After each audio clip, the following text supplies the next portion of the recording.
আর প্রতিদিন দিলীপ ঘোষকে তো না দেখালেই নয়। দুর্গাপুর, বর্ধমান দুর্গাপুরের প্রার্থীর নয়া জমি, নয়া আসন, কিন্তু তিনি থেমে নেই। মর্নিং ওয়াকে যাচ্ছেন লাঠি হাতে।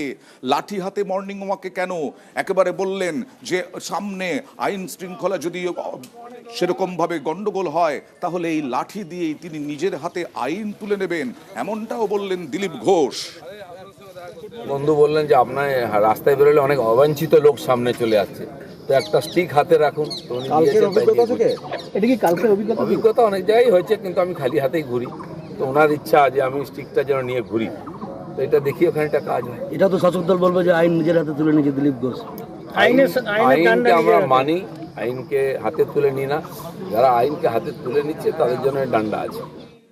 বাহিনী থাকতেও, মানে কেন্দ্রীয় বাহিনী থাকে ও দিলীপ ঘোষের সঙ্গে, বাহিনী থাকতেও কেন লাঠি হাতে দিলীপ ঘোষ? প্রশ্ন তুলে ভীতু ভীতু বলে খোঁচা কুণাল ঘোষের।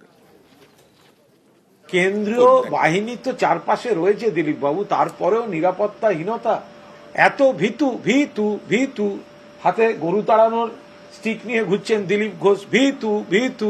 ওদিকে কেন্দ্রীয় বাহিনীর মোড়ক, তাদের হাতে বন্দুক। কেন্দ্রীয় বাহিনীর মোড়ক, তাদের হাতে বন্দুক আর হাতে একটা ছড়ি। ভীতু ভীতু